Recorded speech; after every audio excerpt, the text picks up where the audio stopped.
Hello everyone, friends. Today I will talk to you about coffee and its history.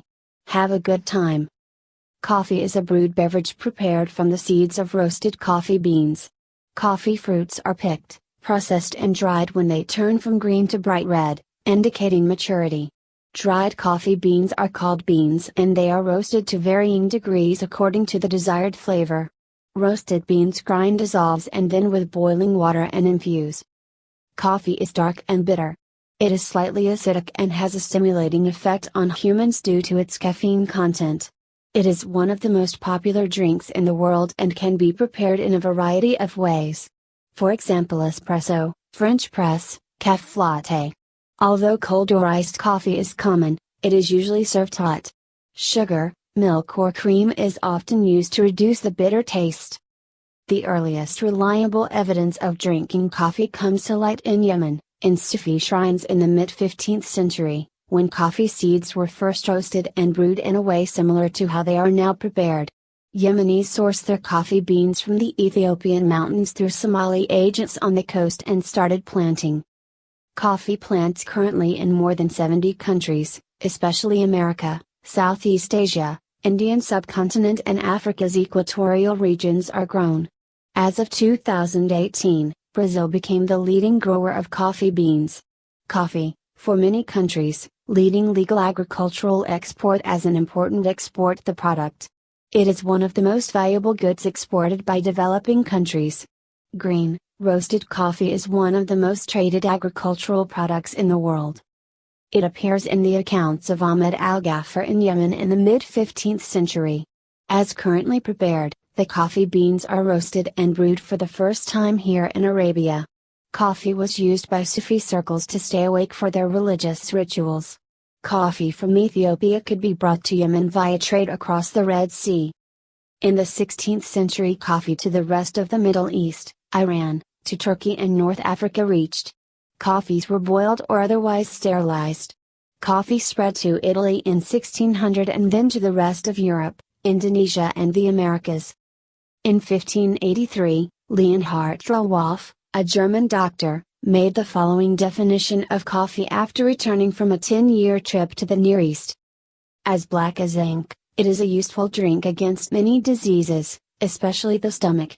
Consumers, frankly, buy it in a porcelain glass in the morning, where each of them drinks a glassful and circulates around. It consists of water and fruit from a bush called bunyu. The booming trade between Venice and North Africa, Egypt and the Middle East brought many goods, including coffee, to the Venetian port. It was introduced from Venice to the rest of Europe. The first European coffee was opened in 1645 in Rome. The rapid growth in coffee production in South America in the second half of the 19th century matched the increase in consumption in developed countries. In 1920, about half of all coffee produced worldwide was consumed in the USA. Coffee fruits and seeds go through several processes before turning into the familiar roasted coffee. Traditionally, fruits are hand-picked selectively. A labor-intensive method involves selecting only fruit at the peak of maturity.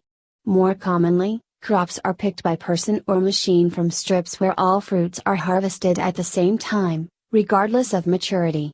Once collected, green coffee is processed in one of two ways. The next step in the process is roasting green coffee.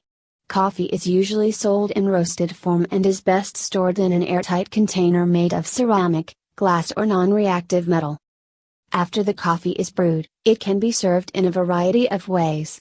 It can be served as a black coffee with or without a dairy product such as dropped, strain or French, pressed, cafetiere coffee, milk or cream.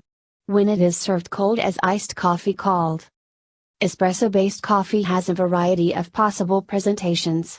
Milk is added to an espresso in several ways. Steamed milk makes a café latte, equal amounts of steamed milk and milk froth make a cappuccino, and a piece of hot frothed milk on top creates a café macchiato that contains less milk than a latte, but both coffee types to which milk can be added to create a decorative surface pattern. These kinds of effects are known as latte art. Scandinavian countries are the countries that consume the most coffee. Consumption in Finland is the highest in the world. A 2017 review of clinical trials found that drinking coffee is generally safe within normal intake levels and that daily doses of 3 or 4 cups of coffee are more likely to improve health outcomes. Meta-analyses have consistently found that long-term coffee consumption is associated with a lower risk of Parkinson's disease.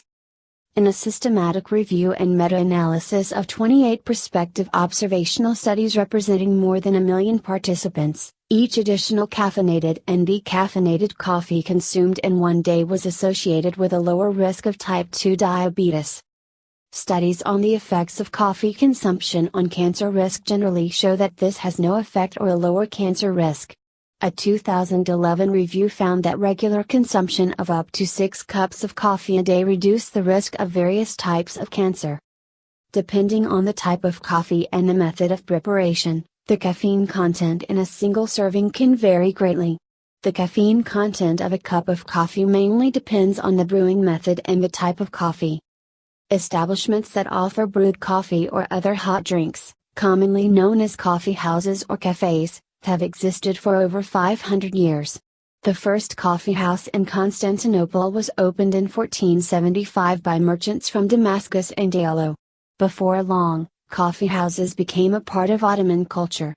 A contemporary term for a person who makes a coffee drink, usually a coffee shop employee, is barista. Coffee production attracted immigrants in the early 1900s looking for better economic opportunities. These were mostly Portuguese, Italian, Spanish, German and Japanese nationals. The 4 years between a coffee plantation and the first harvest extend seasonal fluctuations in coffee price. Therefore, the Brazilian government is forced to maintain its strong prices to some extent during production periods.